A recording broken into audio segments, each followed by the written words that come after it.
you. That's a good idea. Good evening. I'm Nancy Beering, President of the League of Women Voters of Manistee County, and on behalf of the League and our partners, the Manistee News Advocate, I'd like to welcome you all here tonight to this Candidates Forum for Michigan House of Representatives, District 101, and Michigan District Senate, District 35. An important part of the League's mission is to provide opportunities like this for citizens to get the information they need to cast an informed ballot and to provide the candidates the opportunity to present their views and ideas. Last week, in case you didn't notice, was National Newspaper Week. And in October of 1953, then President Dwight D. Eisenhower sent a message to all the newspapers stating that National Newspaper Week prompts us all to renew our awareness of the remarkable national service rendered daily by the newspapers of America. A free press and a free society are essentially one. We are fortunate to have a fine daily newspaper in our community, and we're pleased to have as our moderator tonight, Michelle Graves, editor of the Manistee News Advocate. Michelle will explain the procedures and the rules for this evening.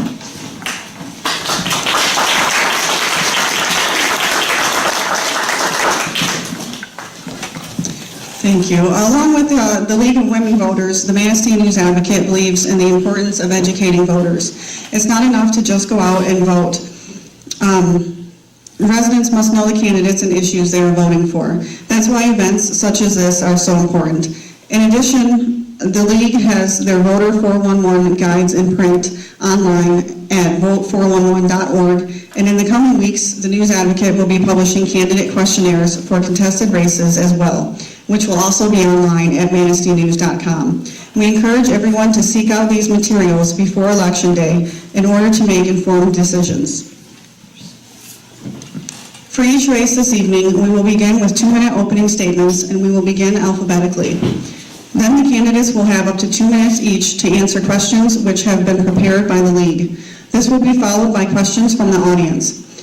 It is important to remember that civility and respect for each other's views are hallmarks of the League and the forums. If you have questions for the candidates, please write them on the 3x5 cards provided for you. Those questions should be brief, to the point, and addressed to both candidates. When you have completed your questions, raise your hand and a member of the League will pick up your questions and bring them to the League table where they will be reviewed for duplication and clarity. The candidates will have up to 90 seconds to respond to each question. Our timers who are sitting down in front will watch the time and will hold up a yellow paddle when the time gets down to 30 seconds and a red paddle when the time is up. Each candidate will also have 2 minutes for a closing statement, and that will be in reverse alphabetical order.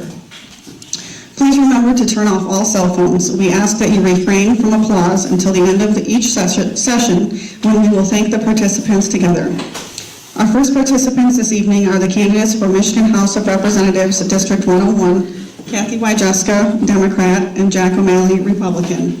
We will begin with 2-minute opening statements, and we'll begin alphabetically with Mr. O'Malley going first. Thank you. Well, thank you, everybody coming out on a beautiful night like tonight. A little windy during the day, but a beautiful evening. My name is Jack O'Malley. I am running for state representative, as has been said, and as you know. The reason I'm running is after many years of being in broadcasting and listening and following and paying attention to not just the 101st, but all of northern Michigan, I felt this was something that I could do. And I want to bring, I'm referring to this as the Fighting 101, because my goals are to make sure that it's not just me going to Lansing, but I'm representing the people of the 101st. And I feel that if we can unite these 4 counties in the sense that we're working together with common goals and common efforts, we have strength in numbers. For example, let's get all 4 county commissioners together, or county administrators together to discuss things. Let's get law enforcement together. Let's get our school superintendents together and go down as a group to make a point and a statement. Because when I say, look, here's what I believe, and this is what the people of my district say, I believe there'll be more clout and more when I go to my colleagues. So that's my goal. I'm doing this because I want to serve. And I'm sure Kathy would say the same thing. We're not doing this for the fun and glory and all of that. We're doing this because we want to serve. And I hope that on November 6th and early November 7th, that I'm lucky enough to get the votes of the people of the 101st, and I will be one of the most proud and honored days of my life to know that the people of the 101st said, Jack, we want you to be our representative. So thank you for coming tonight, and we'll go from there.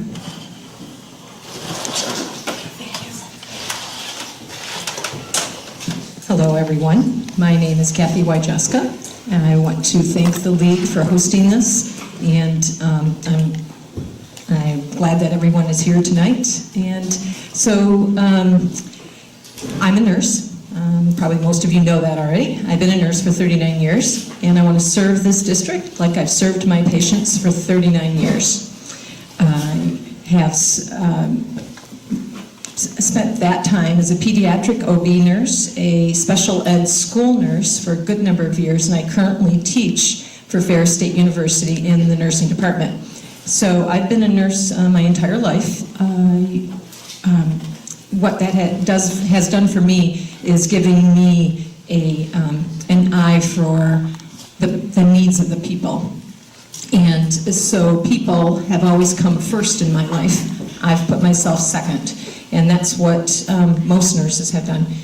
So what started me on this was noticing and becoming quite frustrated that the votes coming out of Lansing seem to reflect the pockets that the legislators were in. And I've never run for office before. I'm not a politician, and I'm not a celebrity. I'm a hard-working woman. My husband and I own a small family-run construction business up in Empire for the last 30-some years. And so when I wasn't at the hospital, I was hauling lumber and pounding nails. So that's the big reason why I'm doing this. I do not take any money from corporations. We have over 1,000 individual donations. We are people-powered.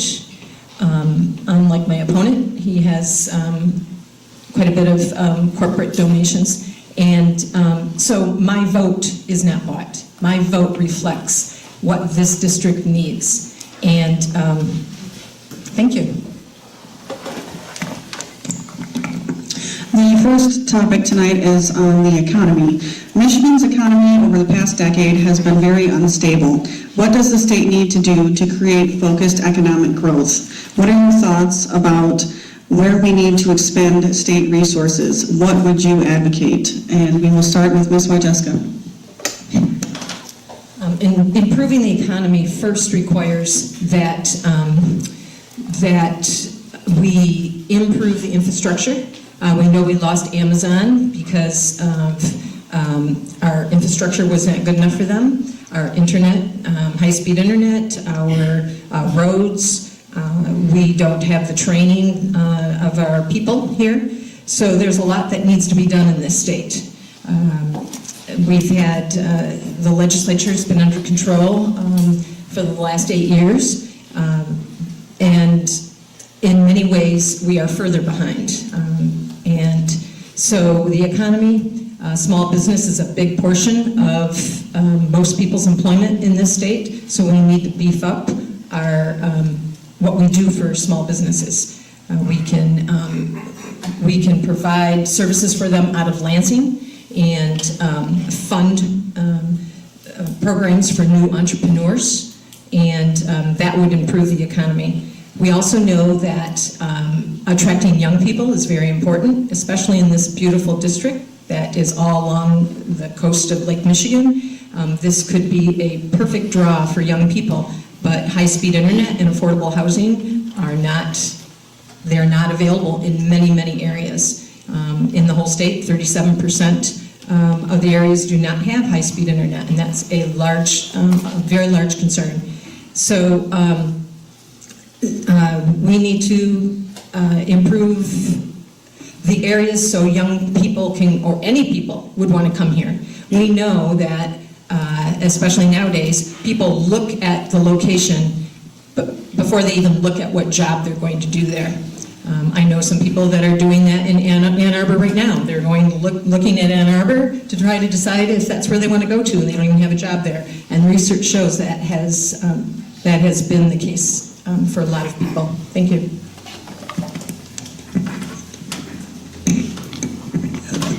There are a lot of angles to increasing the economy, but I would say that under Governor Snyder, our economy has been coming back, and we've increased a lot of jobs. I mean, there was the whole lost decade that we are coming out of. So I think things are improving and have been improving. I would disagree with the unstable word used in that question. I think things have been stabilizing here in the last 4 to 6 years. I think that how do we continue that growth? Well, I would think that pushing trades in the high schools, getting back to those trade jobs, because for a long time there was this myth that manufacturing was dead. That's not the case. We were given kind of a bill of goods there.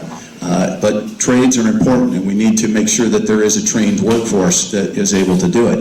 I think we need to help small business. Small business is where most of our economy grows. Yeah, the Amazon is important and GM is important, don't get me wrong, but how many businesses, especially up here in our district, are massive corporations? They're not. We need to make sure that our taxes are low and our regulations are reasonable.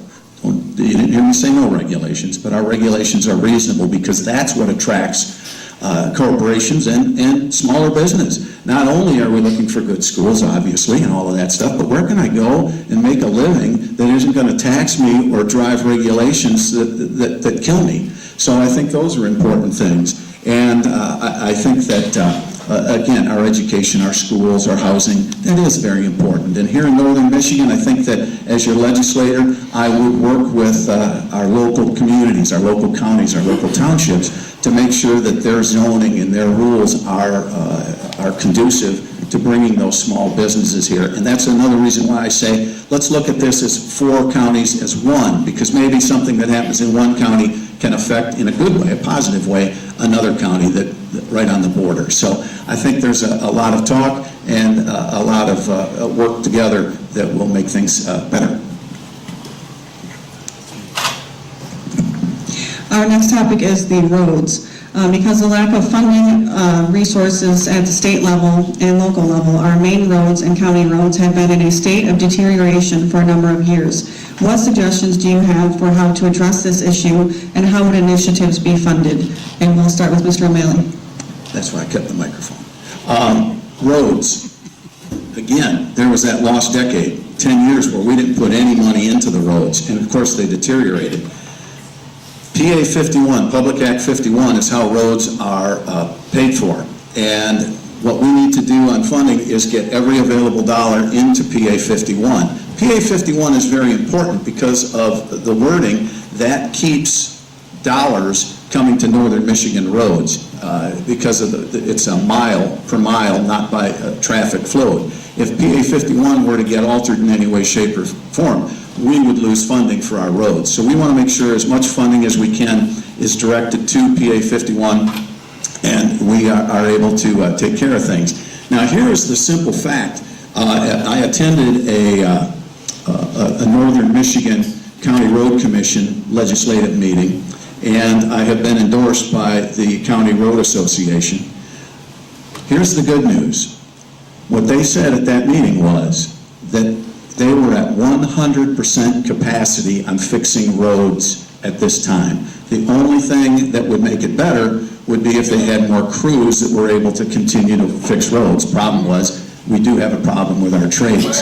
So the simple thing that isn't getting out there is our roads are getting fixed. Not all of them, and we're continuing. But remember, we got a 6-month window to fix roads.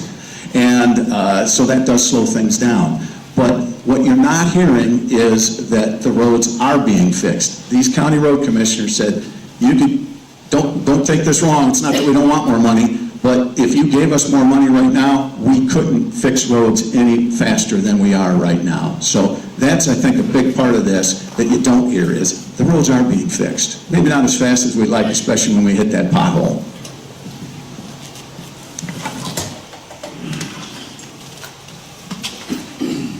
So, okay, sorry. So the roads, yes.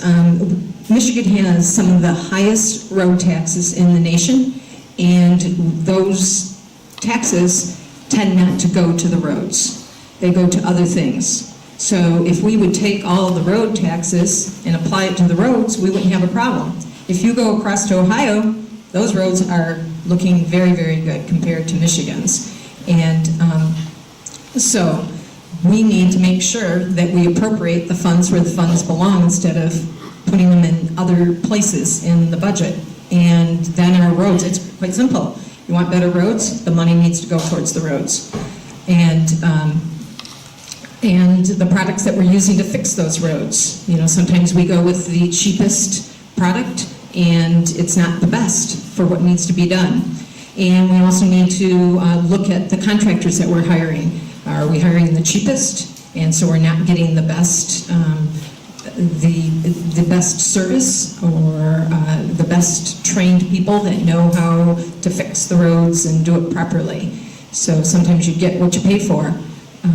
You know, the repeal of the Prevailing Wage Act, that was a mistake, and I support reaffirming the Prevailing Wage Act so that we have people that are highly trained and they're not paid any more. With the repeal of the Prevailing Wage Act, more money goes to the contractor at the top and less money to the workers. So they push to get the job done quicker. Oftentimes it's inferiorly done. So long story short, the taxes need to go to the roads where they were appropriated. Our roads will then be as good as they are in Ohio. Thank you. Our next topic is education. Michigan is a bottom 10 state for educational outcomes as measured by the National Assessment of Educational Progress. It also ranks 34th in baccalaureate degree attainment for its citizens. It also ranks 36th in income among states. What do you believe to be the root causes of this, and what would you advise be done about this? I worked 14 years as a special education school nurse, worked side by side with public educators, school staff, teacher assistants, you name it. We worked as a team, we worked hard, we ended up doing a lot more with a lot less. I think our kids deserve, I know our kids deserve better. The appropriation of funding is inadequate. Research has shown right now we're getting up in this area $7,600 per student, and we at least need $9,300 per student. So that money could be used in so many ways. Our teachers need to be respected. They need, we need to, there's training that they should have, and more money for special ed, career tech, the building trades. Jack and I totally agree about that. Building trades are huge. So, I mean, our son is a sound engineer. He learned how to be a sound engineer, believe this or not, when he was in 5th grade at Glen Lake School. And because they had those programs back then, they don't have those now. That's not all right. And he was a sound engineer making 6 figures, and he does not have a college education. He has the name, but not the education, but it doesn't matter. He learned it in public school in 5th grade. And that needs to all come back. So support staff, counselors, school nurses, all of that is very important in public education. And the for-profit charter schools, taxpayer money going to for-profit charter schools that don't have to abide by the same rules of accountability and transparency is not all right. That's not fair. They have not elected school boards, they have closed meetings, and that needs to stop. I don't want my taxpayer money going to some place that is not having any oversight. So there's many things we need to do in public education to make it better, and I will fight for the kids. That's what I've done my entire life.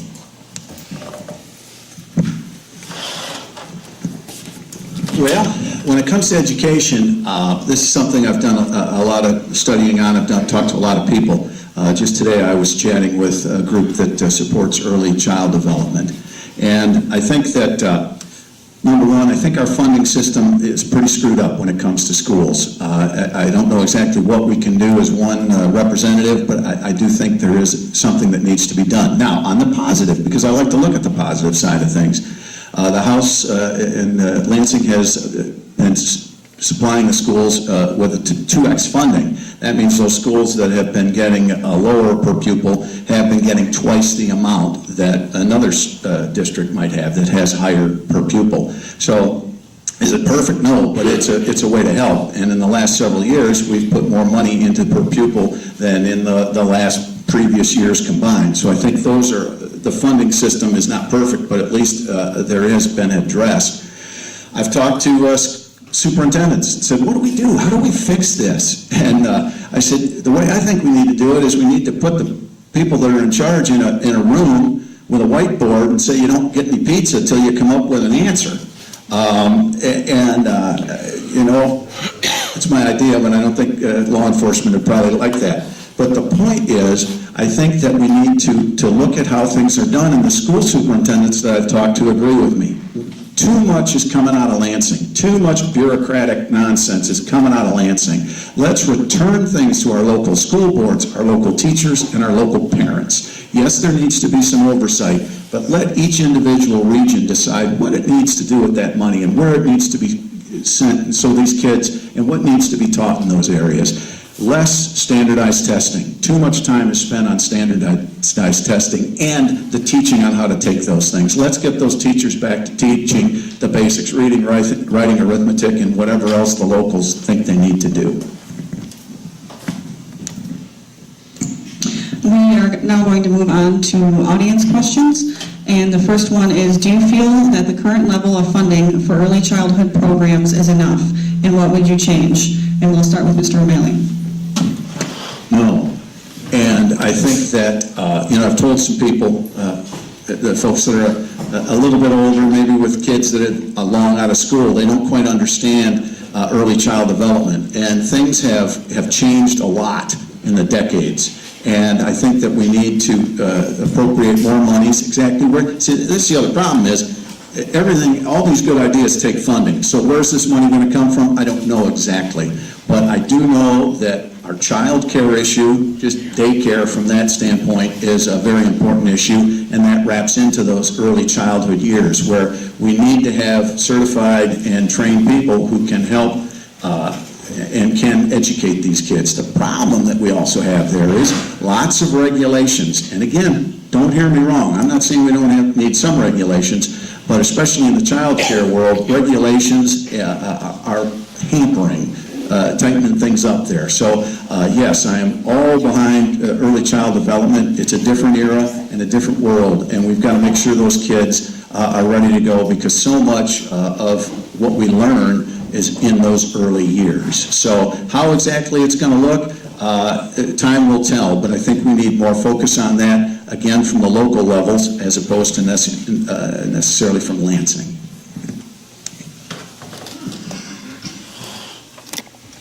Absolutely. I support funding for early childhood. In fact, I would go further than that. I support funding for newborn all the way up to 2 years community college. We need to, we know those formative years, they start much earlier than just early childhood, much earlier than 3 years old. Getting into those homes. As a special ed school nurse, I was in those homes with early on with special ed kids, and we made a big difference. And the same thing can happen with general ed kids as well. So in funding, well, right now we have the most unfair tax system in the whole nation in this state. We, the people, are taxed at a much greater rate than corporations. And that needs to stop. I don't believe in trickle-down economics. I do believe many CEOs are quite greedy, and we know that $2 billion was the corporations paid $2 billion less from 2008 to 2016, and we the people picked that up. So that needs to change. And education of our children is our future, and let's keep them here. Let's keep them in our state. Our 3 kids are all moved out of the state. They did not stay here. Maybe if this state was more welcoming to young people, that wouldn't have happened to our kids or many others. Thank you. The next question, do you feel the current air quality and pollution prevention standards and regulations for both residential and business activities are sufficient to protect health, water, soil, as well as air quality? We know in the state of Michigan, we have a 25% higher asthma rate compared to the rest of the nation. So since many of the closing of the coal-generated factories and so forth, that has improved our air quality. But we still are 7th highest in the nation for lung disease. So there's more that can be done in our state and in our nation. I mean, we all share the same air, and it blows over from the west. So we're all connected, and as a nation, we need to rein that in. And pollution is huge, and I mean, if you're fortunate enough to live in a forest, that helps filter out a lot of those pollutants. But we need to do more. And as a nurse, I've seen so many people affected with debilitating asthma, COPD, lung cancer, and I would advocate for stricter pollution controls. Thank you. Well, again, I think everything comes down to common sense. And I think that, of course, we need to make sure that our environment is clean. I remember back when the Cuyahoga River in Cleveland burned because our rivers were so polluted. And over the many decades, we've come a long, long, long, long way in cleaning up our environment, and that's a good thing. But what we have to be careful of is when we talk about our economic development and those types of things, we have to make sure that we can keep things clean, but we also don't hinder our economic development. And I think you can get both. You just have to be reasonable about them. So yes, we need to continue to make sure that if someone is abusing or polluting, that they are held accountable for that. But I think that we have to be careful again with those regulations, that we don't over-regulate when maybe there isn't a problem. This PFAS issue, obviously we need to, as an example, we need to follow up, and we have to make sure that those that potentially have done something wrong are held accountable. Worth's Air Force Base is one. At the time, they didn't know what they were doing. They were just practicing putting out fires. But if that's the case, then the Air Force and the U.S. government needs to step up. So yes, I think people who soil our area need to be responsible for that, but yet we also have to be reasonable in what we do and what we say so that we aren't hindering our economic growth. And I think you can do both.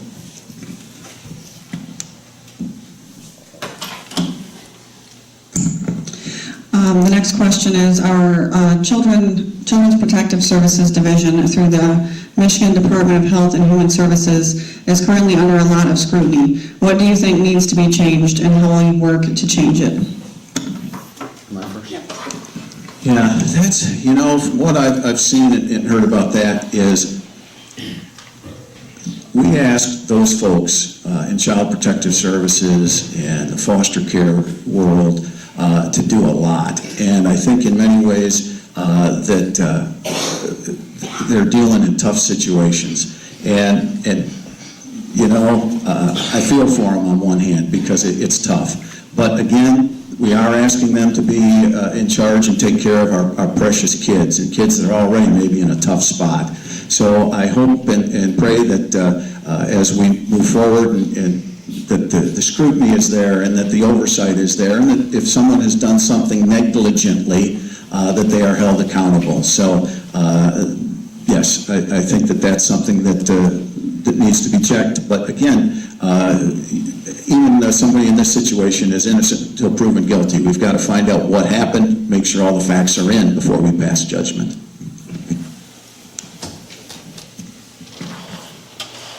Child Protective Services is such an important aspect of safety. We should never cut services or cut funding, or we need to be very careful. I agree with Jack. It is very, very difficult. I did a lot of CPS work as a school nurse. My life was threatened many times if I turned parents in because they were abusing their children. They threatened to kill me, my kids. Did I not do that? Of course not. Of course I turned them in. And, you just do what you have to do. I have talked to people in the upper echelon of our Department of Human Services, and they are asked to do way too much. And they are busting at the seams. They are overloaded, they are stressed out, and they do have children's lives in their hands. So they are having to do like 14 hours of work in an 8-hour time frame, so they end up doing it at home. I know what that feels like. That's dangerous work. And when you have to make decisions and you're exhausted and stressed and children's lives are in the balance, that's not all right. So we need to increase funding for them. The other thing that this person in charge told me is we can help them with their paperwork. There's ways that we can help them cut down on the amount of paperwork, and instead of each supervisor doing the paperwork, they can centralize it, and that would help tremendously. So there are some innovative ideas, and if we just listen to the experts, to the people who are in the field and the supervisors, I'm sure we can come to some solutions. But they are not at fault. They are working very, very hard. Thank you. Our next question is about the state budget. The state of Michigan's budget is stretched. The general fund receives its budget allocations by robbing other budget line items like schools. Where can we get financial resources without raising taxes? I do not advocate raising taxes at all. We're overtaxed in this state. Us working people, us seniors, raising taxes is not the solution. The solution in my mind is making taxes fairer so that corporations pay their fair amount. That would be a very good step forward. Also, the ultra wealthy, the people in the top 1%, they're not paying their fair share either. So if we did that, took care of those two groups, most of us would actually get a tax cut. So that's what I would propose, and I think that the taxing of pensions has been a very big hardship for many people. I've seen it at the doors. I've knocked on nearly 4,000 doors, and I hear that from, doesn't matter what party you're a member of, I hear it from many of them, and that it's very huge hardship for people, and they're struggling with that. So, thank you.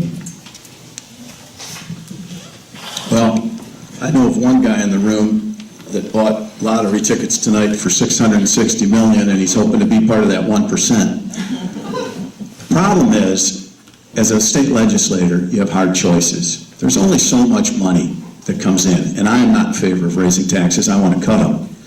So the situation is this. Make it simple. I'm not a mathematician. There's 100 items that people want funding for. Let's say there's only room for 80. That's the job of the legislature, and it's not a popular one, because using my numbers, 20% of those people, 20 of those groups aren't getting any money, and everybody feels their cause is just and their cause is right. And I get that, because they believe in it and they're working at it. So as a legislator, my job will be to make those hard decisions. You do with what you have. We try to increase funding here or there, or however, or take from here or take from there, but it all comes down to, here's the pot of money, because in the budget, certain things are regulated. They're dedicated funds. The feds say it's got to be here, the Constitution says this, there's only so much money than, you know, the money that you get to spend on family things, you know, if it's the home budget. The point is, there's only so much money to go around, and I'm ready to make those hard choices. Will that make people unhappy? Yeah, probably. But that's part of the problem. Sometimes it's not just, you know, lollipops and rainbows. It's like, okay, somebody's not going to get the money they want. So, and it's unfortunate. If you wish you could give it to everybody, but as a state legislator, you have to be ready to make the hard decisions, and I'm ready to do that, along with 109 others.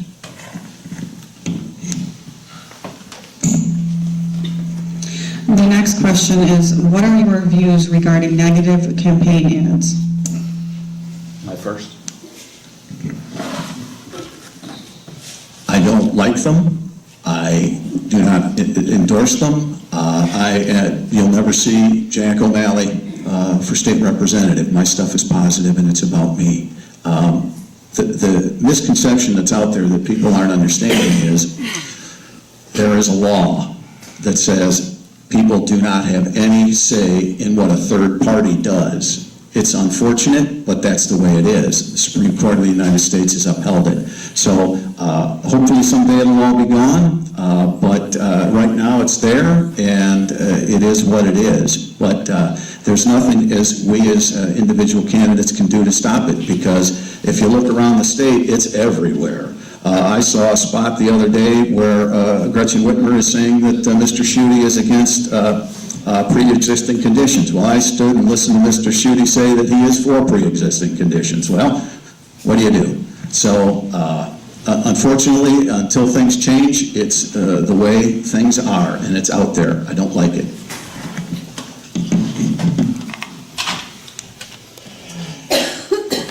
Well, some of what you said wasn't accurate, Jack, because the ads that are out there on me and my campaign are endorsed by you. It says it at the bottom, endorsed by Jack O'Malley. And those are deceitful, fraudulent lies about me. I'm a nurse, and I would never agree with anything that's in those ads.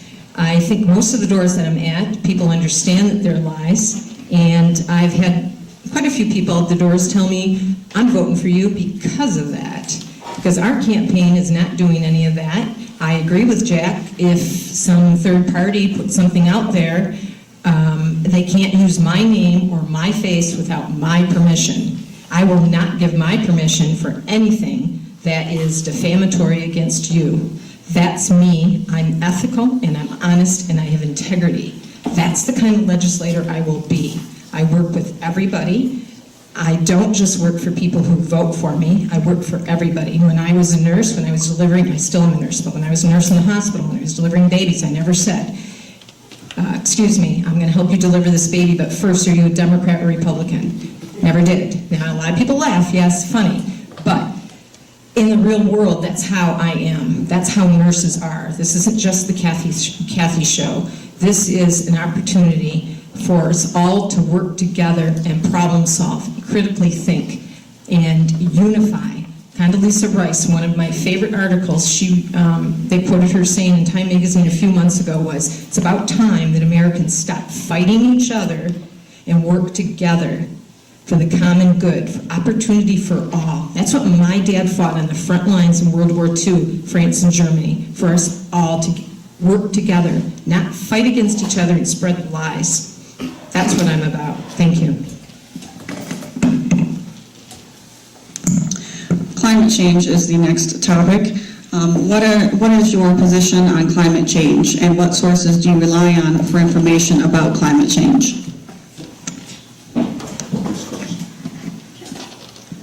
Climate change. I totally agree with what's happening with climate change, and I am very worried about it, and I am totally in support of renewable energy. We are the third highest state in this region as far as renewable energy employment, and we know that renewable energy is the cheapest way to generate electricity. So it's clean, it's cheap, and it's the future. So I totally support renewable energy, and that will help with greenhouse gases, carbon emissions, pollution, all of those sort of things. I do believe in local control with that. I know in this area, there were wind turbines that were wanting to come in Arcadia, and I know that some people did not want that, so I totally agree with local control. I don't believe that the government should come in and do eminent domain or anything like that. I am a homeowner, developer. My husband and I developed 20 acres in Empire and sold in 3-acre pieces. And so I totally believe in our rights as American citizens to own our property and be able to do what we want to do with it, within zoning laws. So, but climate change is real. It's there, and it's very scary. We need to do something about it. It's not fake. It's there. As I said earlier, I do believe that we need to have sensible environmental standards and controls. The question is about global warming. Do I believe there's a climate change? Sure. Do I believe it's man-made? No. We can agree to disagree. I believe that the earth and nature is a pretty amazing thing, and it's always changed. So are there things that we can do to lessen a environmental issue? You bet. Do I believe in man-made global warming? No. Do I believe that there is climate change? Yes, it's been changing for centuries.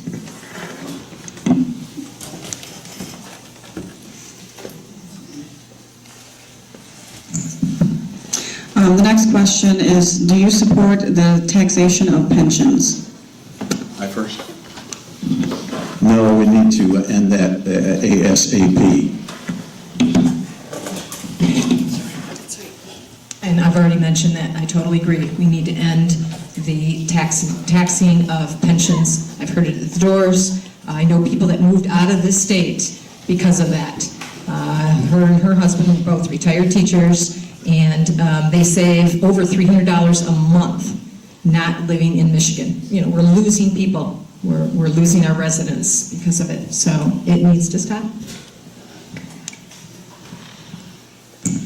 What variables do our legislative bodies have to consider when forming guidelines to achieve the state's future energy needs while not impacting the quality of air and water in a negative way? Please. What variables do our legislative bodies have to consider when forming guidelines to achieve the state's future energy needs while not impacting the quality of air and water in a negative way? Well, it's kind of a confusing question. Variables that our state need to do, I believe in balance. I believe in looking at things from many perspectives. That's what we do.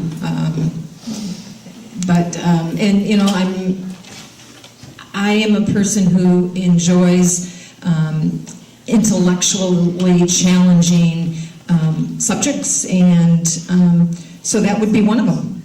That I don't pretend to know everything about everything. If I didn't know something as a nurse, it would have been detrimental if I just plowed through and said, fake it till you make it. I always research things so that I didn't put somebody's life at risk. So the answer to that would be I would do more research. Well, I think as a legislator, again, you use common sense. I think it's funny, there was a move, and I forget the exact numbers here because it's coming off the top of my head, but there was a move to get legislation that said, hey, we had to have certain percentage of renewable energies by this point. I think it was 15, and then they wanted to push it to 25 or 30. And consumers and the energy companies on their own said, no, we're going to do this. So, I think that, again, common sense, let's talk about it. Let's get everybody to discuss where and how, and maybe we don't have to have laws and things if we can get people to come together. I know we're moving towards more renewable things and electricity and cars, and solar, that's great. If that's where we're headed, that's fantastic. But again, we have to be reasonable and sensible as we move towards those things. And I don't know if the legislature always has to stick their nose into things. Maybe there's a way to discuss, debate, and move forward from there. Yeah, I think we're headed that way anyway. Our final question from the audience. How do you plan to keep open the lines of communication with your constituents? Please be specific. Who's first? Me? Yes. Well, I learned a lot from the gentleman sitting back there who's running for Senate, Kurt Vanderwall. When we were chatting about this, one of the things he's done, and I think it's fantastic, is he's got a front desk person who answers the phone and gets back to people right away. I learn from people who do it right. I'm going to make sure that my office staff is there and ready to answer and help. I also think that the standard, setting up a standard time for coffee hours, if that's what you want to call them, so people know exactly where you're going to be on certain days and certain times, so they can come and talk to you. I think that's important. Plus, being around at events and letting people come up and talk to you, be accessible.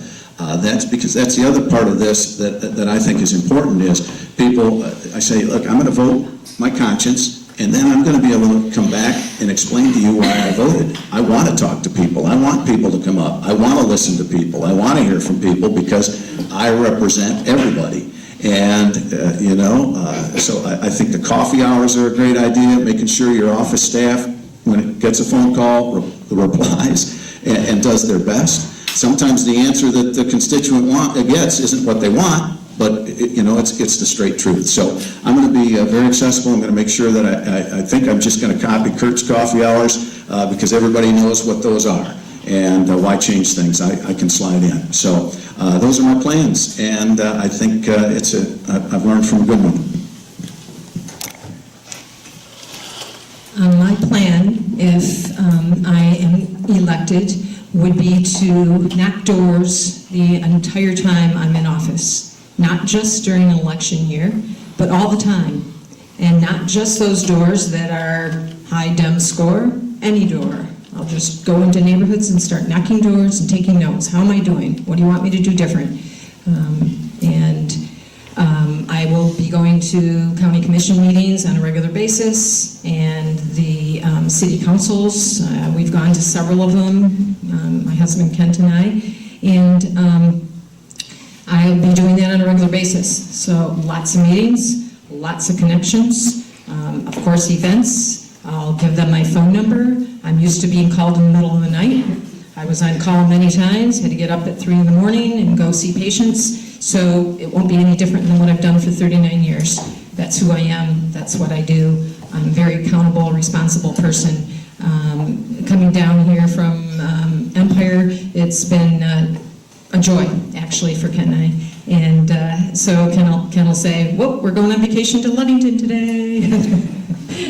So I have a great ownership to this district already, and it feels good, and I feel like I can advocate for the people of this district, and I'm only human, so I know I'll make mistakes, and I know that my constituents, if I'm so chosen, will remind me when I'm making those mistakes, and then I'll correct them. So,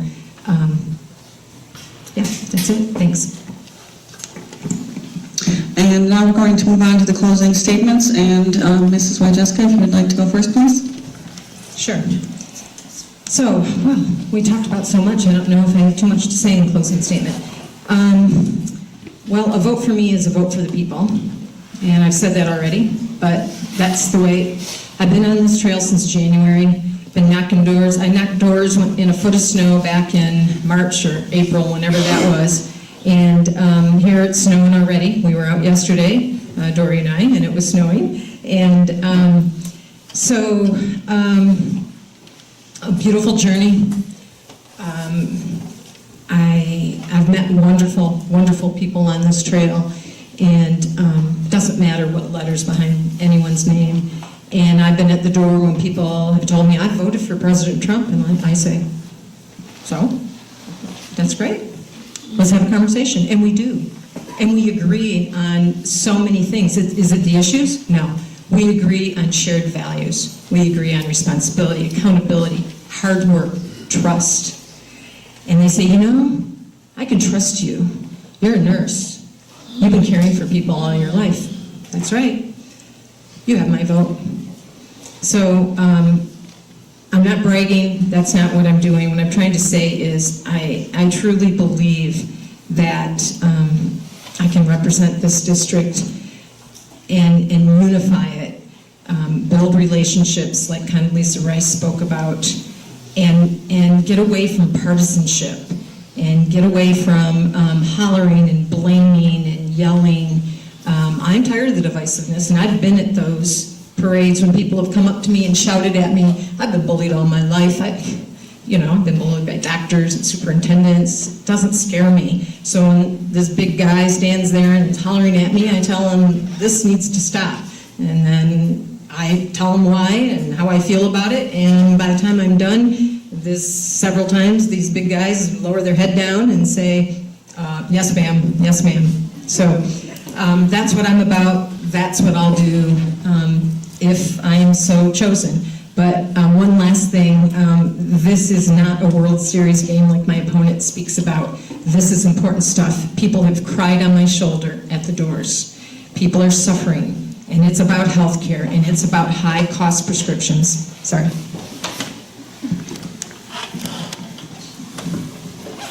So, I'm a celebrity, but let me tell you, I've never ridden in a limousine. And I don't sit around reading People magazine. I haven't talked about this, but I will tonight. In my many years of broadcasting, I've worked hard for veterans organizations, veterans groups. Whenever there was a veteran situation in need, I was there for them. I've helped with helping programs with veteran suicide. I've worked many years helping foster kids. I've worked with hospice. I was a volunteer. One of the reasons I stopped was because of this. I've sat deathbed vigils. I ran a men's grief group. Why? Because nobody else would do it, so I did it as a volunteer. I don't brag about those things. I don't talk about those things because those are personal. I am here to represent you. I am here to work hard. I will listen, and I have, on those doors when I have been come at by a good old Democrat. That's fine, let's talk. I'm willing to listen. I will work hard. I can't promise results because I'll be one of 110. But I know how to work with people. I know how to talk to people. I know how to listen to people. And I will work hard for you. And I can't promise results, but I can promise effort. And I am not getting into this so that I can get my face in People magazine. I'm doing this because I want to work for you. I want to be your representative in Lansing. Thank you for your time. I ask for your vote on November 6th.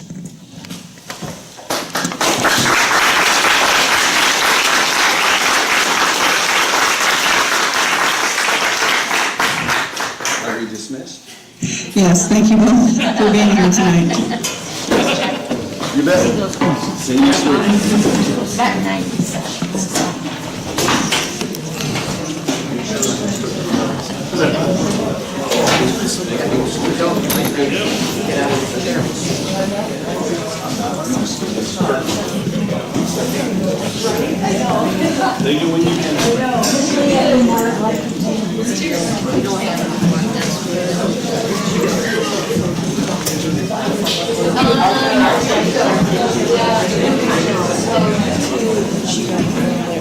I don't know.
So do you work there?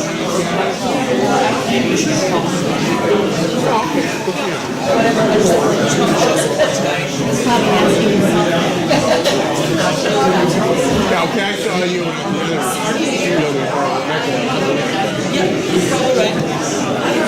You can always buy a video.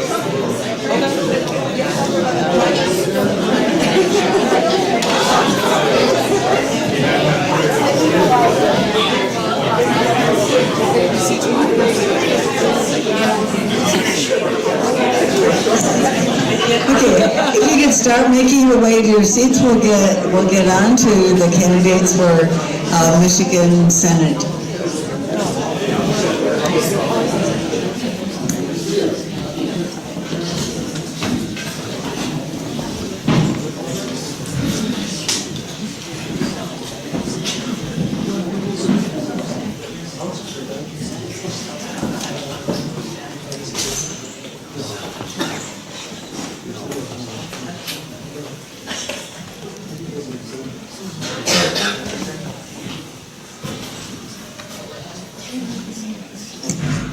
The candidates for Michigan Senate District 35 are Timothy Kuhn, Libertarian, Mike Tallard, Democrat, and current Representative Kurt Vanderwall, Republican. Here with us tonight are Kurt Vanderwall and Mike Tallard. We will have them give their opening statements in alphabetical order, so we will begin with Mr. Tallard.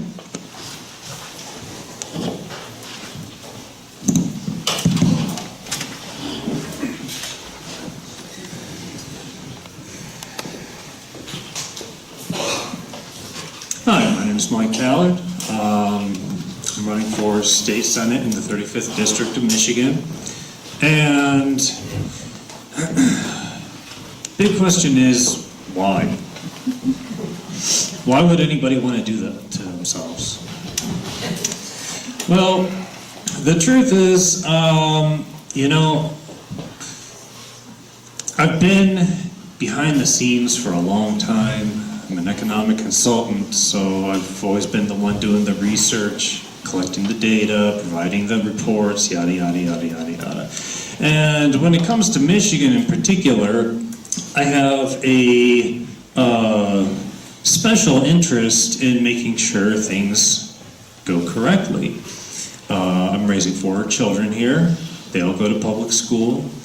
I come to you from Benzie County, where, like I said, I'm raising my kids with my wife, and we chose to live there after bouncing around the world and the country for work and with the military and so forth. We chose to move back to Michigan because this is where we wanted to be. This is where our hearts are. And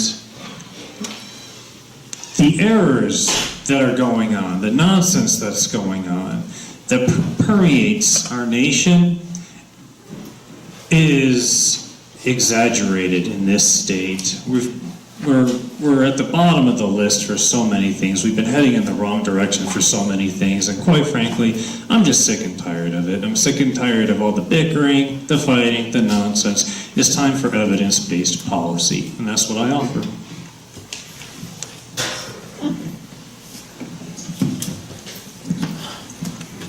Well, good evening, everybody. I appreciate you taking the time to be here this evening.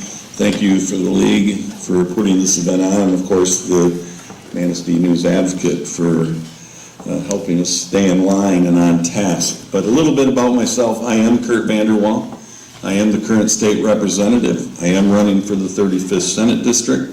I am married to my wife Diane, who is here this evening for 34 years. My daughter is also here, who's helping me on the campaign.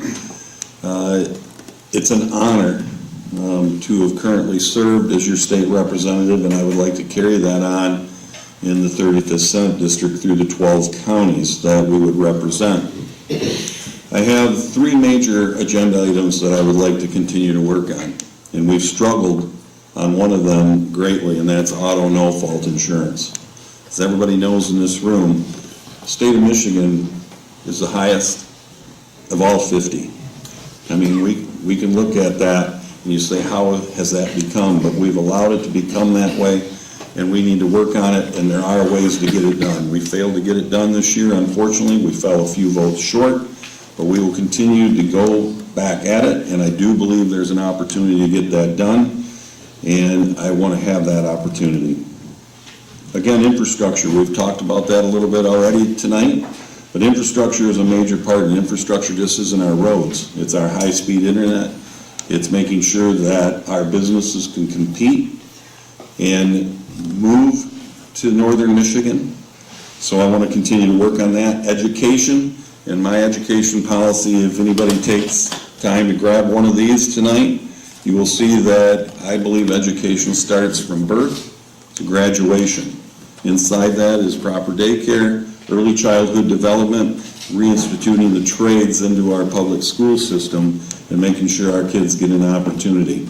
I would love to have the opportunity again to be your next senator, and I appreciate the opportunity to be here tonight. Thank you.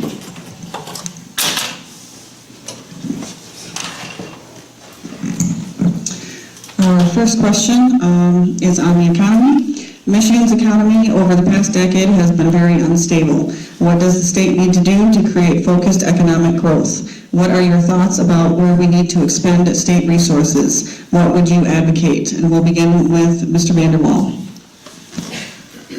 All right, well, I think this is a pretty long explanation, so I'm going to try to be as brief as I possibly can. What do we need to do to continue to make Michigan grow, continue to prosper? First off, we need to make sure that when we set policy, that it provides stable economic growth for our businesses. It brings people back into the areas. We were the largest state during the downturn in the last decade. We have still not rebounded in our population. We're the only state that hasn't rebounded. And we continue to struggle. And we need to make sure that we create sound policy that promotes growth, promotes our young people to stay in the area and live where they want to live. I think every one of us in this room would love the opportunity to make sure our children and our grandchildren stay close and they don't leave our state. So we need to make sure that when we do create policy, that it makes sure that our businesses are taxed properly.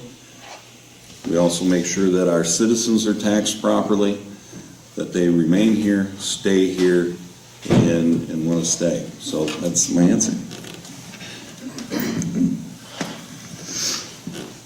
I will agree on one thing. That's a really complex question.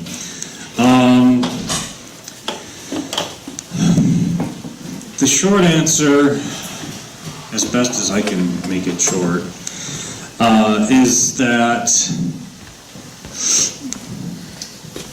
we need to focus more on emphasis on what we call endogenous growth models. I don't know, fancy word, right? What that means is that economic growth comes not from inherently external forces like the government. We cannot continue to spend our way into growth. That's simply not going to happen. We have to make sure that the way we're emphasizing our growth priorities and our economic development is through internal factors, things like education, creating the atmosphere and the opportunities for young people and people who've been on the job for a very long time and who know their work well to pursue innovation, pursue new small businesses, not just existing, but new small businesses, and really drive home that idea that we, each of us, can contribute by going self-employed, developing new skills, sharing those skills, and creating innovation by sharing the information that we have with each other. That's where, if you're interested, it's called a Schumpeterian growth model. So, thanks. The The next topic is roads. Because of lack of funding sources at the state and local level, our main roads and county roads have been in a state of deterioration for a number of years. What suggestions do you have for how to address this issue, and how would initiatives be funded? And we'll start with Mr. Taylor. The fact that we are fixing our roads using the same technologies and the same methods that we used, 100 years ago, 50 years ago, drives me absolutely up the wall. We have better materials out there to build roads with. We have materials out there that last longer, that can withstand greater weight for trucking. We have materials that don't ice over. Imagine what that would do for northern Michigan in reducing car accidents and creating an environment in which businesses can thrive, because that is a very serious problem here in northern Michigan. That we're not updating what we're doing is absolutely a travesty, and we're not keeping up, and that makes us less competitive. When we're less competitive, we attract less business, we produce less production, we create fewer jobs, and if we really focus our priorities on not just fixing, but on improving, updating, getting ourselves and our state up to date with what's going on, we will produce enough income to more than pay for the cost of the roads. There's going to be an initial outlay of an initial expenditure, no matter how we look at it. The question is, what's the long-term returns, and are we pursuing the best options available?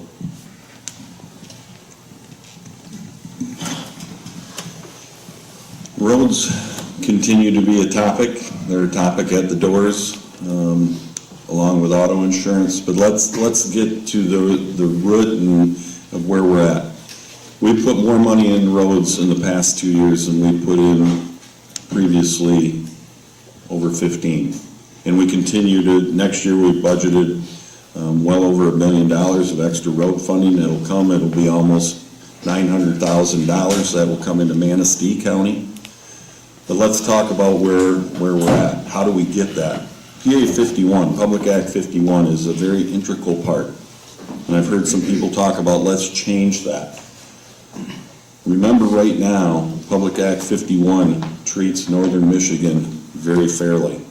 If we open up that act, and when there's only a very few amount of legislators from what I call the knuckles north, they've already tried to open that up, which would take our road funding down about a third. And it would put it down in the southern part of the state because of two-lane highways and the way that they would multiply that. The biggest thing we need to do is make sure that our economic growth continues to go, continues to move forward, so those dollars are put into the state budget that we can put in to the road system. We also understand that we increase the gas tax. That money is earmarked only for roads. It cannot go anywhere else.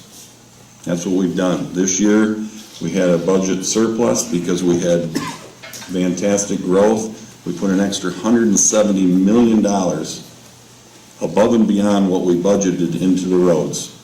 And that, under PA 51, Public Act 51, that got divided properly to our northern Michigan counties, which, if we had that gone, we would lose that. So we need to continue to make sure we cause our job growth to grow, our economy to continue to thrive. That puts more dollars into the system and will allow us to continue to do more and more road work. Thank you. Our next question is on education.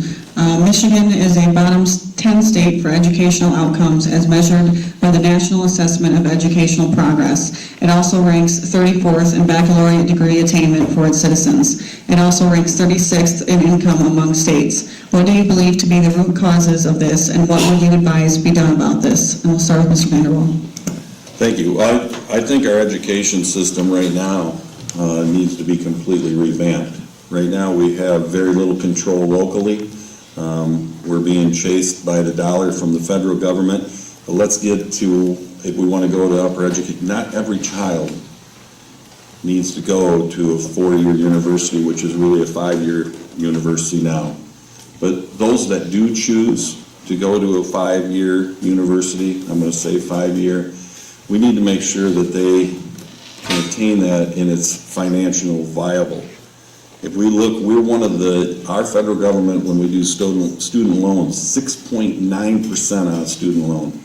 We're making money off of the backs of our children that are going into education or going into higher education. We need to make sure that it's more attainable. We need to make sure that our colleges are more into making sure that we're taking care of the students and not building their endowment fund. I mean, let's look at what our endowment funds in some of our major universities are, and we continue to allow that. We fund more through the state. We increased our universities higher than they've ever been funded, and yet their tuition continues to grow. So until we make some real strides to get that cost to come down, not always do our kids have to go to a major university. We got great community colleges to get them a start, make sure that they get off their feet in the right way.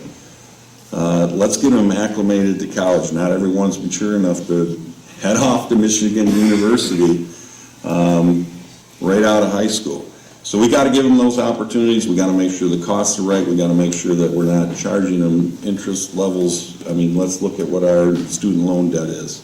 So there's a lot of opportunities, but the crust of it is we've got to make sure that our kids truly have the proper education going through high school and then getting directed to where they need to go in their future. Please repeat the question. Michigan is a bottom 10 state for educational outcomes as measured by the National Assessment of Educational Progress. It also ranks 34th in baccalaureate degree attainment for its citizens. It ranks 36th in income among states. What do you believe to be the root causes of this, and what would you advise be done about this? Okay, so we're not really talking about college and university so much. We're talking about K through 12, all right? Our K through 12 system, well, once upon a time, say less than 30 years ago, we were funding our K through 12 schools just fine, and they did well. We didn't have collapsing roofs in high schools. We didn't have shortages of teachers because the job was not, providing compensation equal to what they deserved. They didn't have we had the resources to do what we needed to do to teach children in an engaging and productive environment. We don't have that anymore. Well, where did that go? That's the question. Well, one thing, and this gets brought up a lot, is the charter school thing, the private school thing. A lot of I hear this a lot where if a parent wants to send their child to a private school, well, then they shouldn't have to pay into the public schools. And you know what? I call bull. Because you know what? One of the things that makes public schools less desirable is the fact that we're taking kids out of them in the first place, taking funds out of those schools so we can no longer sustain them.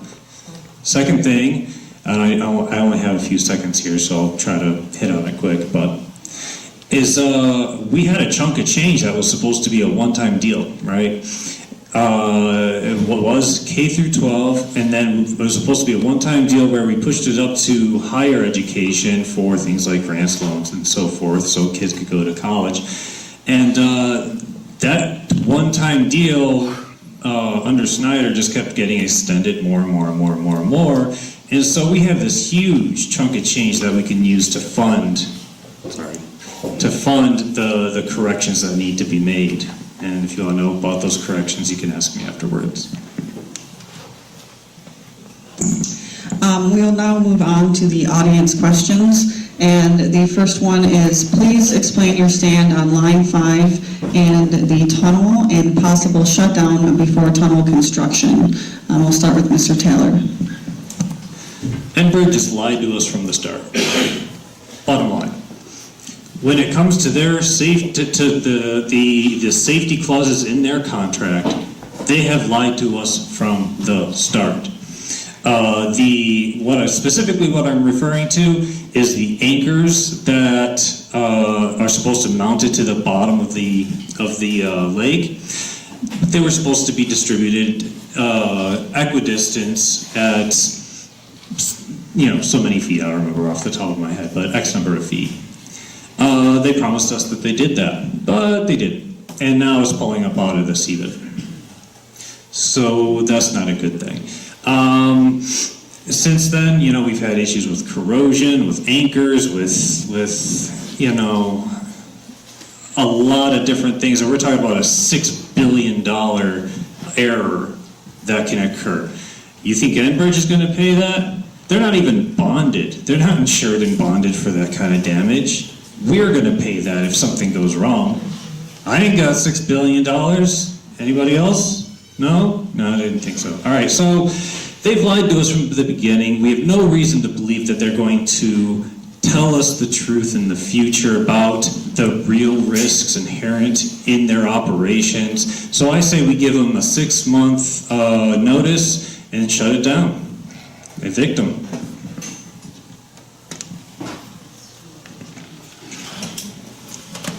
Line 5, I think most everybody in this room understands where I stand on line 5, but we'll go through it again to make sure that we're on the same page. First off, line 5 needs to make sure that it's the most inspected pipeline in the country and in the nation.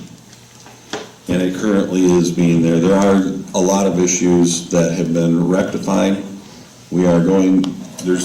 We'll start from the beginning. I'll try to, in the 2 minutes that I've got.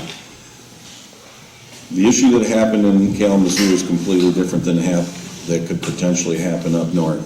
There's no longer any human overrides that can be done on the pipeline in line 5. There's a riser on each end. If there's a pressure shortage, it'll shut down in less than 3 minutes, and no oil will travel from the north to the south. Secondly, 85% of our UP's propane comes from line 5. 55% of the total state's use of propane comes from line 5. If line 5 is shut down, all our oil companies that are in the lower peninsula that enter into line 5 would have no way to move their product safely other than going over on rail or truck.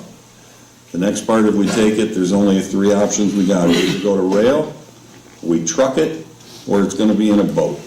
And number one, we're not going to put a boat carrying oil on Lake Michigan or Lake Superior or Lake Huron. We need to make sure that that pipeline is tested on a regular basis. We know that the rules that we put in place will.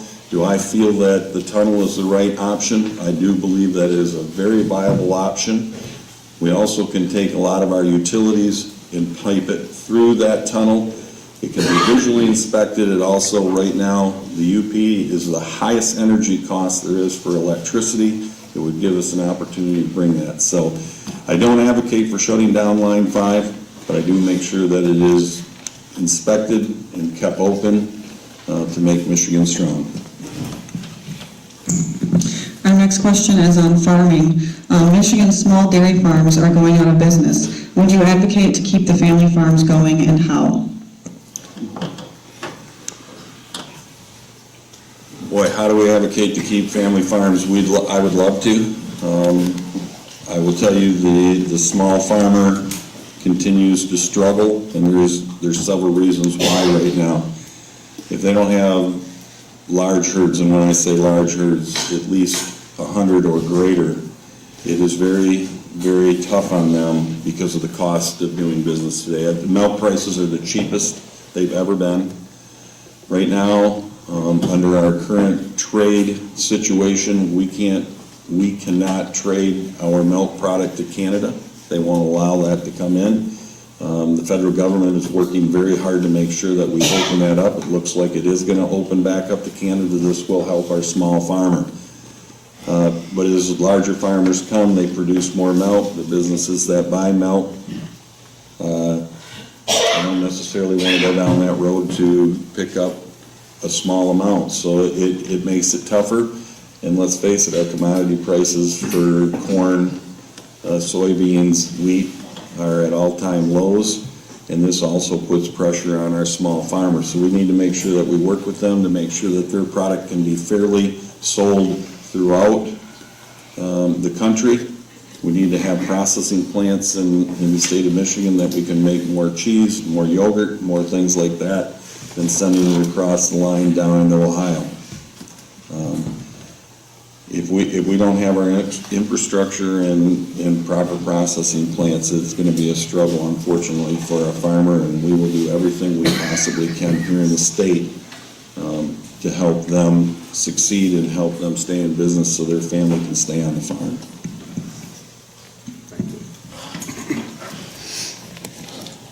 We're talking about just dairy, right? Dairy farms, is that what was the question? Okay, just double check. Michigan dairy farmers earn 2% less for their milk than the surrounding states for comparable products. That's just a fact of the market right now due to a variety of factors, including location, transportation issues, and then on top of that, we have not, as many people have already said, we have not diversified our education system into the skilled trades, in particularly into agriculture. I mean, we've got 4-H, we've got the MSU Extension Program, and these are great, but we can do a lot more with them to provide opportunities, to provide encouragement, to provide the skills and for those kids that are interested to enter into the industry rather than leaving.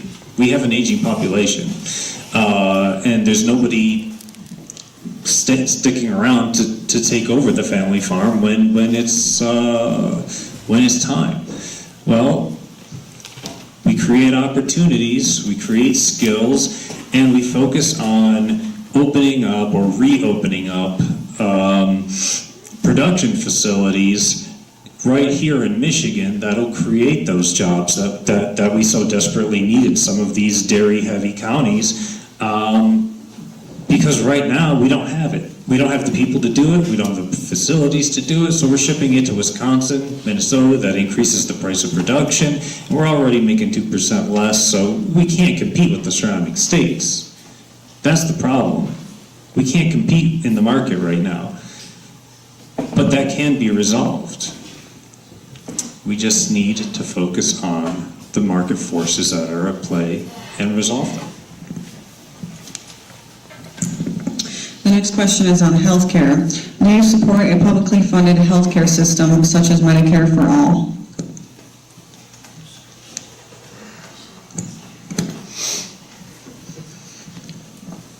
I think that type of system is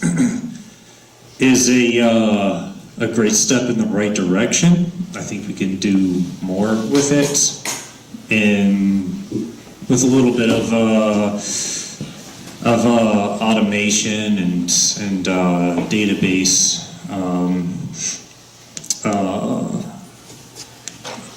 big data analysis. I think we can do a lot more to improve its efficiency, reduce costs, and so forth from there. But yeah, the general idea of moving towards a healthcare model that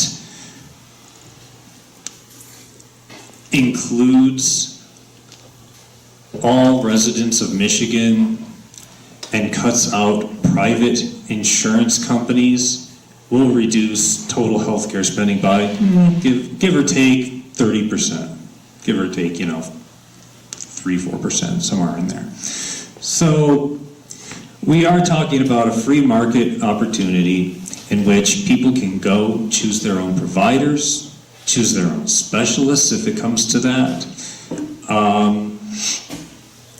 And it's a system that will be cheaper, it will function more effectively, and due to the little data tools I mentioned earlier, it gives us opportunities to identify doctors that are issuing very large volumes of opioids, or allow us to better identify people who are going doctor shopping for narcotics, helping us take a big chunk out of the opioid epidemic in Michigan, right there. Plus it takes, yeah, I'll stop it there. Okay.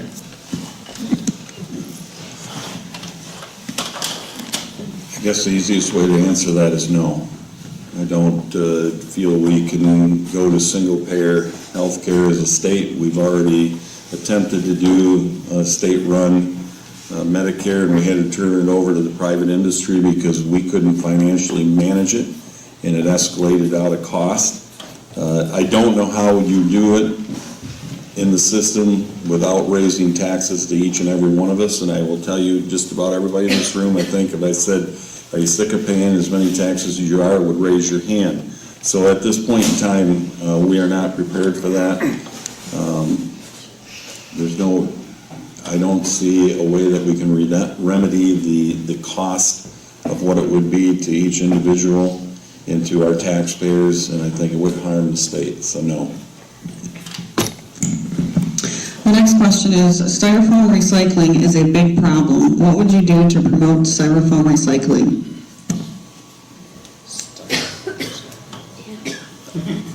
I guess I can't say anything on that. That's the first time I've heard that question. All I can do is I advocate highly to make sure that we recycle all products as best we can in the state. So I totally agree that we need to recycle everything we possibly can, but unfortunately, I really can't give you a great answer on that. That's the first time I've heard that one come, so I'm unprepared to say any more. Sorry.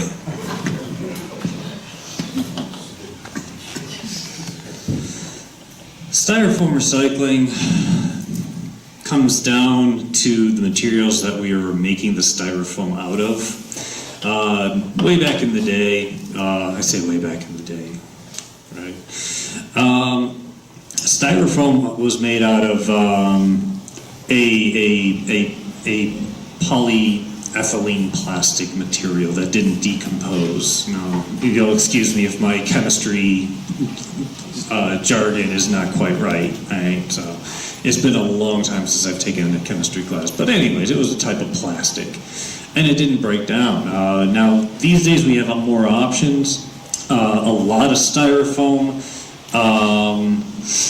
starting in 1990X, began to be made out of processed rice, kind of like breakfast cereal, kind of. A little more sturdy than that. But not only does it break down, it's totally non-toxic. You can sit there and eat it. It's disgusting, but you can sit there and eat it. It's not going to hurt you. So when we're talking about styrofoam recycling, I would say the emphasis should be placed more on the materials we're making the styrofoam out of, rather than trying to take an inherently inferior product and reuse it over and over, and find ways to reuse it over and over and over again. There's just better ways to make styrofoam these days. The next question is, what is your view on right to work?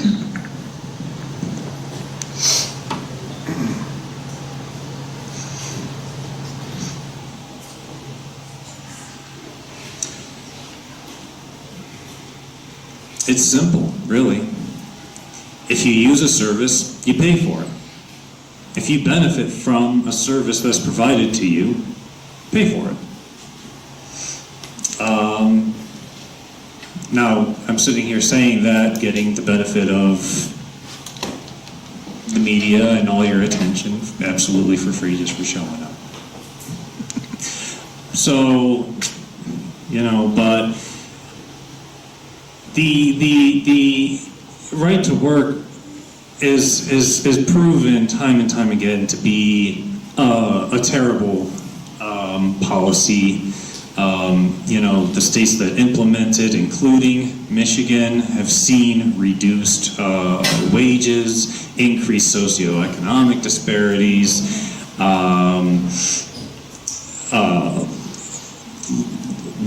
lower total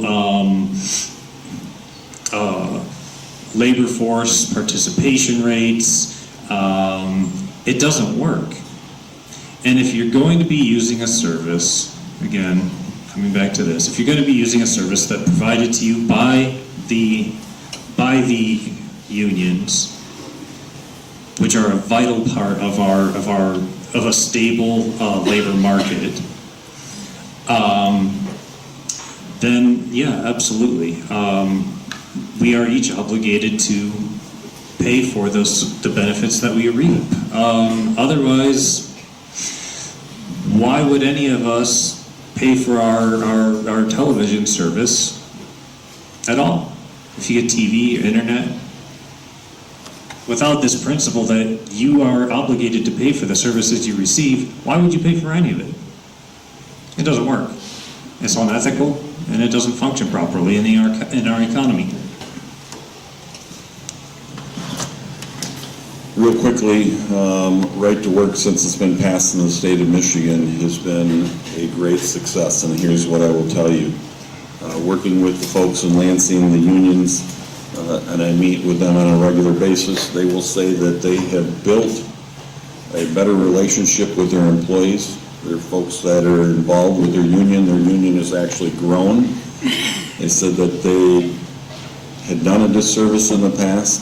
I do believe that if we look at what it's done since it's been passed, the state of Michigan is growing at a better rate than most of the states that are surrounding us. And we need to continue to move forward to give free enterprise that freedom to do what they need to do to grow the economic base here in the state of Michigan.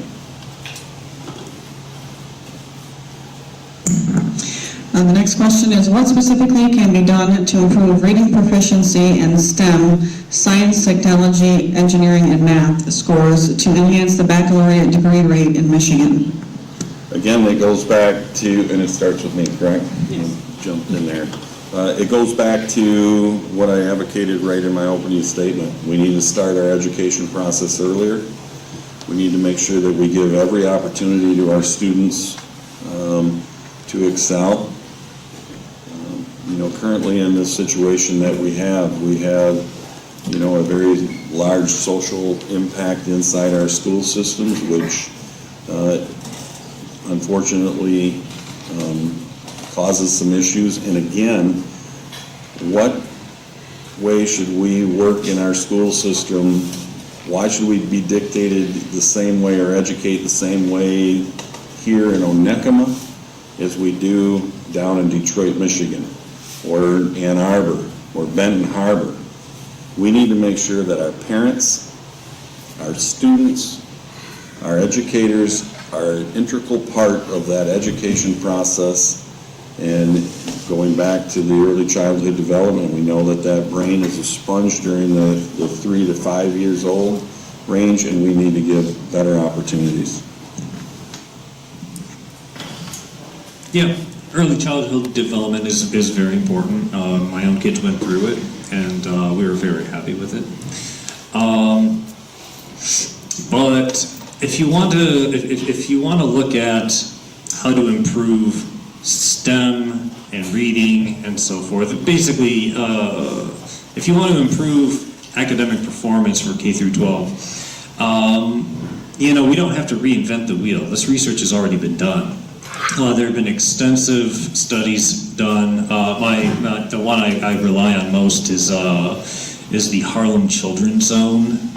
There's a experimental school out of in Harlem, starting in the 1970s. And what they did was they introduced different services in this school, compared them to the surrounding schools in the district. So it was a pilot program. And identified specifically which factors or what things that they offered improved things like academic performance, long-term earnings potential, decreased delinquent behavior, and so forth. One of the things that really hit home and was really significantly correlated was the implementation of before and after school programs, and I was fortunate enough to actually have the opportunity to roll out a pilot program when I was stationed in Omaha, Nebraska, for Omaha Public Schools. So I've seen it work firsthand. I know how to make it work here in Michigan.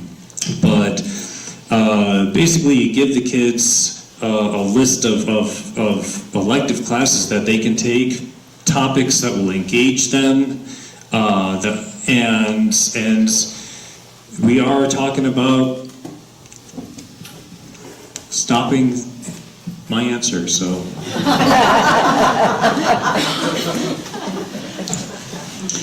And the next question is, how will you maintain the community health system? I'm sorry, I missed a word there. The community mental health system. Probably makes more sense. Okay, so say again. How will you maintain the community mental health system?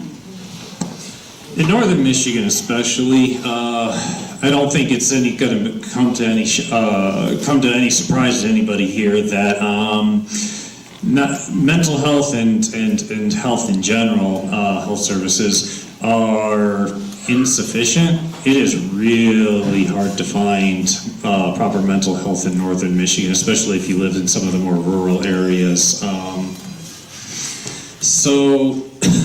Excuse me. We also have trouble attracting people who are qualified to provide mental health. The people that do currently work in mental health, they have overloaded schedules. They're working not only private practice, they're working with community organizations that work with like Healthy Michigan and Medicaid recipients, or on sliding scale pricing, things of that nature. And then they go to the schools, and they're school counselors as well. This is ridiculous. If we're going to sustain and necessarily expand the mental health services that are available in northern Michigan, we need a more comprehensive network of health care providers to begin with. So how do we do that? How do we make that financially feasible? Well, we, again, starting from the economy up, we need to keep people here. We need to keep innovation and entrepreneurship here so that we have enough people and enough money to justify developing new facilities and making it more available in rural areas.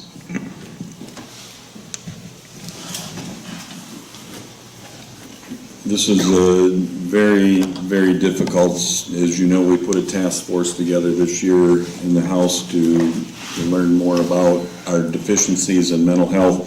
But let's go to the state of Michigan's budget is $57 billion. Out of that, what we have control to use is $12 billion, which we as legislators get to work through our budget. 35% of that $12 billion currently goes to mental health in the state of Michigan. So it's over a third of what money we have, and it's not enough. But the question is how do we do it? We have a shortage of beds. We already know that. We're building a new hospital. We see that it's affecting our law, our police departments, our jails. If they try to move somebody out, there's not a bed available. Why do we have doctors leaving the profession? Because right now, if they make a decision that somebody is mentally unstable, they get sued. So there's several issues that go into it. We need to dissect this. We need to take what we learned through this study and this task group that worked really hard on it, try to implement it in the areas that we can fix relatively cheaply, but we need to figure out how we're gonna come up with the dollars to properly take care of this. And when you're sitting with 35% of your budget, it gets very difficult. So we've got a lot of work to do. No easy answers on that one. Understanding that as we work on it this year, we did put more dollars into it, but yet we've got a lot more work to do. So we got to continue to work on it. This next question is a little bit related to that. What are some budget line items that are good choices for elimination or significant reduction?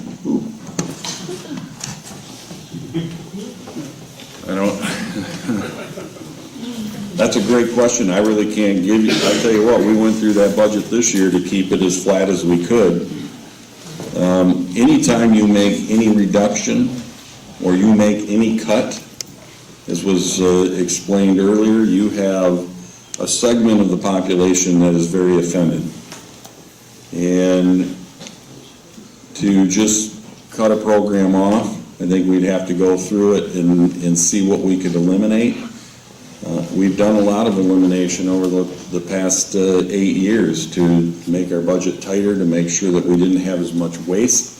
We look at what we've done to build up our rainy day fund, so the state of Michigan, if we have another downturn in the economy, we'll be able to survive. We were down to a point there 10 years ago that we didn't even have enough dollars in our coffers to survive a day. So that's a really tough decision. I mean, each person in this room probably has a different thing that they would cut that thinks is a waste.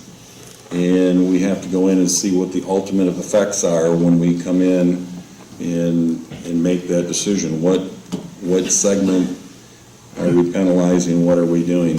But the first things that people will do if we're going to cut, the easiest thing they do is they go into saying, well, should we get rid of our trails? Should we get rid of some of the budget items that we put there? So we need to be very careful. We need to make educated decisions.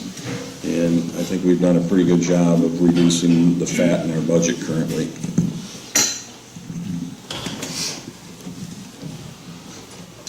I hear questions like this, and similar in nature, quite a lot. It's this question of more or less, and I ask, well, what's wrong with better? Let me tell you a little bit about what it means to be an economic consultant at the most basic level. The most basic level of what it is I do. Companies or organizations will come to me and they'll say, well, we've got this problem, we're not making enough money, or we're spending too much money, or we can't compete in the market. And now what I do is I go and I do a full internal analysis of their operations, eliminate any kind of overlap, redundancies, increase efficiencies, reduce the amount of variability in the quality and consistency of the output being produced, automate as much as possible, streamline as much as possible, and you would be absolutely amazed how much money we can free up. Not only can we make this funding available, exactly how much? No, I'd actually have to go through and do it to tell you for certain, but I can tell you it's there. There's a lot of fat we can cut. And the beautiful part is, by doing that, by making our government operations run more efficiently and have less waste, have less quality issues, quality problems and so forth, we get better service. We pay less for it and we get more for our buck. So there are ways to focus on improving our financial state and making ourselves more competitive compared to other states, focusing on better rather than more or less. Our final question from the audience is, how do you plan to work across the aisle in the legislative process? worked for politicians in the past, Republicans and Democrats, and most of them were good people who really did have the best interest of their constituents in mind, and I keep in touch with quite a few of them. Not all of them, but most of them. And, you know, not everyone's a good egg, but by and large, I trust that everybody has the best interests of the people in Michigan in mind.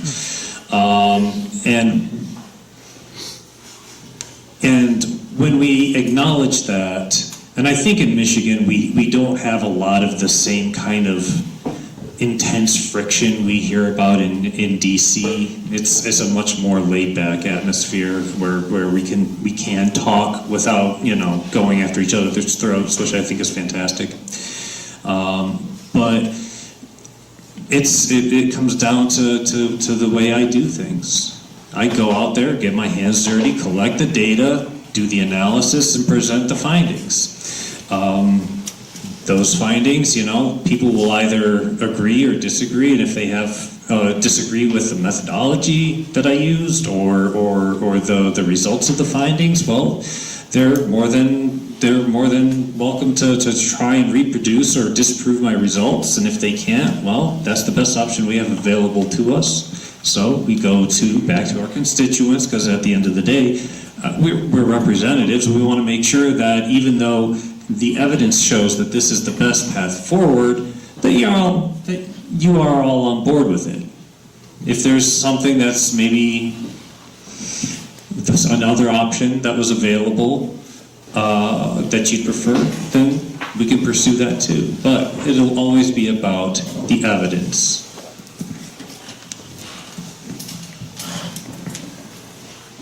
Number one, I'm hired by you. Each and every one of you that's in this audience today and that lives in the community that I represent. Not every one of us are from the same party, but we need to work together. And I will tell you, inside Lansing, we've done that already. If you want to get a bill passed, if you don't have relationships with the folks that are in there, because there's 109 other people that you work with under the state representative side, if you don't have relationships with folks on the other side, you're not going to get things done. So number one, you have to cross over the aisle. We can always say that we'd love that, but if we've watched how our voting records have been, we're all individuals and we all want to have a piece of the pie. So we've got to work together. And we need to make sure it's proper legislation and it's the right legislation that benefits not only our district, but benefits the state. And if those two components aren't there, then unfortunately it doesn't get done. But we need to be able to work across the aisle. We need to be able to work in this room. We need to all be able to listen to each other without getting grumpy or ornery. And I believe that we can do that, and I've done that in Lansing now, and I hope to continue to do that as your senator after November 6th. Thank you, and we'll now move on to the closing statements, beginning with Mr. Vanderwall. Well, again, I want to say thank you for tonight, for this being put on so that we have a chance to talk to each and every one of you. Again, to the Manistee News Advocate for being willing to host also in the league. But I want to continue my opportunity. I want to be able to continue to work for you. I want to continue to represent you. And whose music is playing? It's kind of bugging me. All right, thank you. It was throwing me off, and I apologize for that. But I want to be able to work for you. I feel that I've been a good listener. I want to continue to have my monthly coffee hours, because the only way I can get a pulse of what's happening in the district is to be able to be accessible to you. And I felt that these have worked very well. I want to take your values back to Lansing, and I want to work on those things. I want to make sure that we build our district to the greatest district that it can be, and I can't do that without your help. I can't do that without the opportunity to work for you again.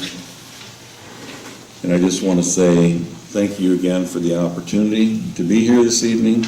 I do want to represent you. I will work hard for you, and I think most of you know that I've been extremely active in our communities. And I'm very accessible, very approachable, and I look forward to being your next senator on November 6th.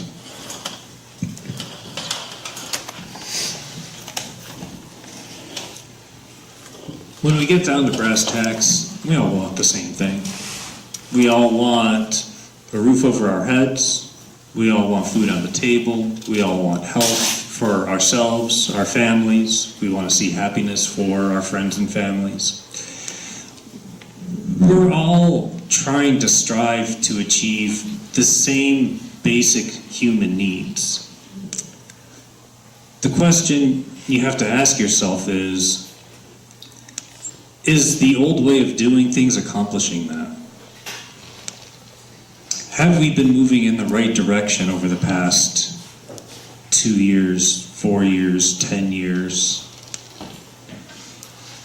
The answer is no. By almost every metric, we have been moving backwards, to the point that some are calling us a failed state. If you want a better Michigan, we need to start making better decisions.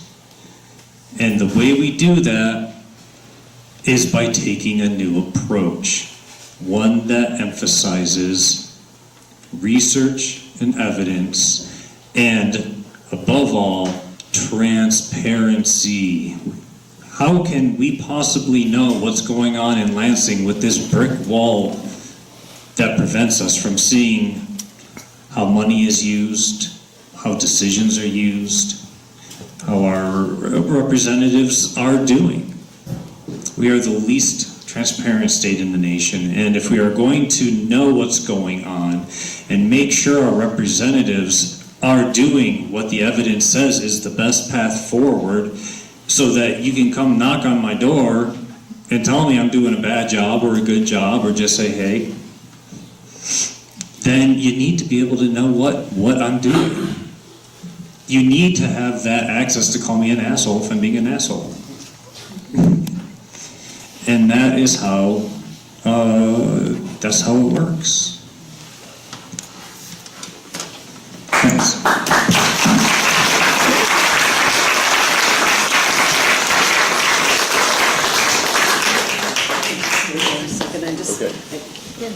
Just have a couple of things I'd like to say. Thank you to everybody, of course. Our league, along with the Manistee News Advocate, is holding one more candidate forum tomorrow night for City Council for the 5th District. It will be at the Manistee Inn and Marina, right downtown Manistee. The lower level is a very nice room. We'll hope you take advantage of this time to meet more people running for public office. And before you leave, I'd like to direct you to 2 other sources of nonpartisan information. The first is, and I hope you're all familiar with this, the printed voter's guide that the State of Michigan League puts out for the elections.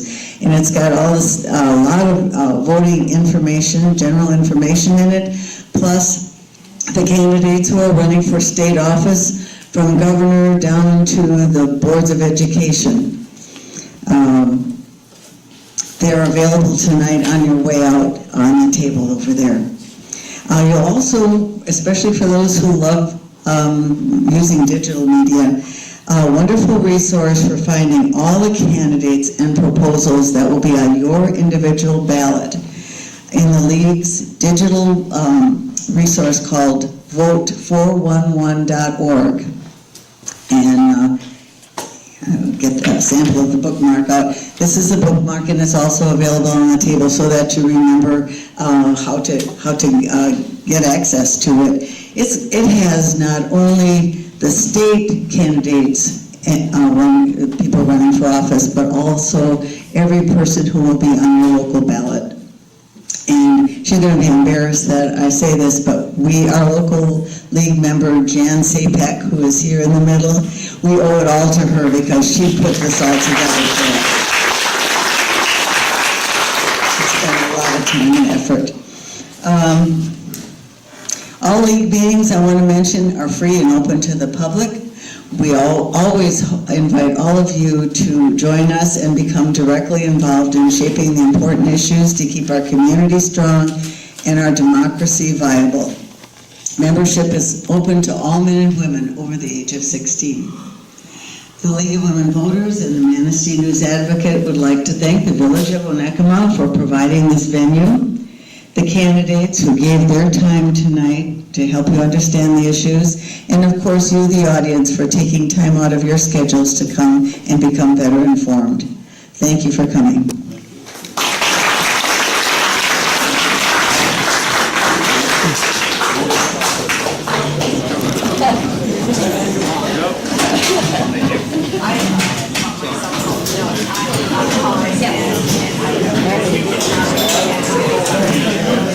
Oh, there's some in the kitchen. I should have known.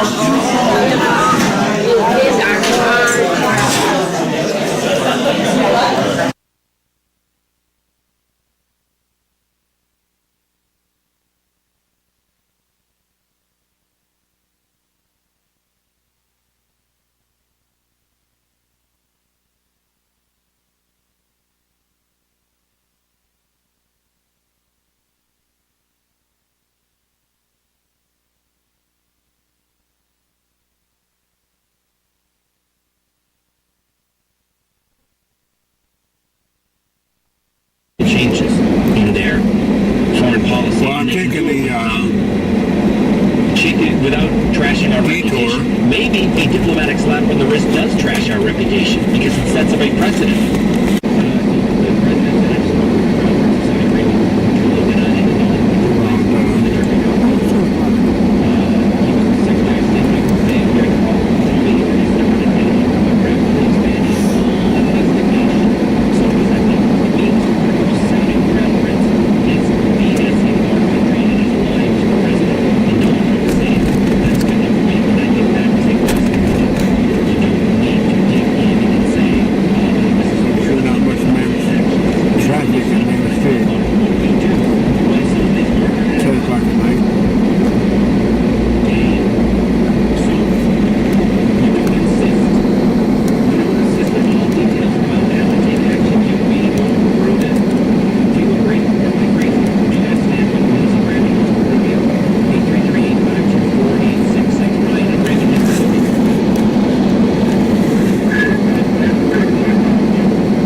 in case you're wondering what's going on with the moon.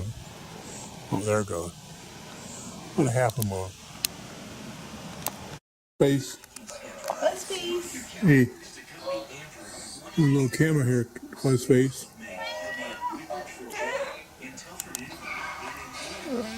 Time for an 8-hour nap. This Mother's Day, save 15% and get free We weekly got delivery at Mooks.com. Honey Cat. We can help you gift all the moms. This is the blanket we put Alexandria on when she comes. It's a chair that we push up against the couch. She'll spend an hour and a quarter napping at a time. But I think Buzzcat likes that smell of the baby. That's where she sleeps.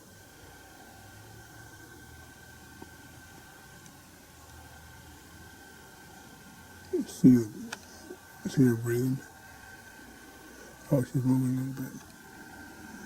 This cat is relaxing and sleeping is absolutely #1 priority in her life.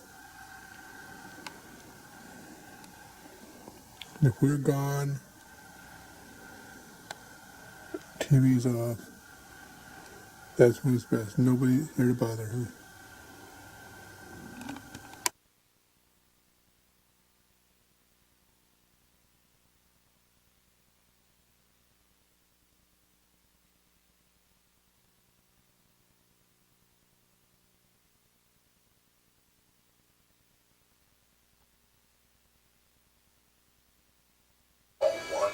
Sleep hell. This is Bubby Cat. Texas, getting a bit more information. You're recording the AP KTRK television. It's a pretty kitty. A report that a student told them Shiny coat.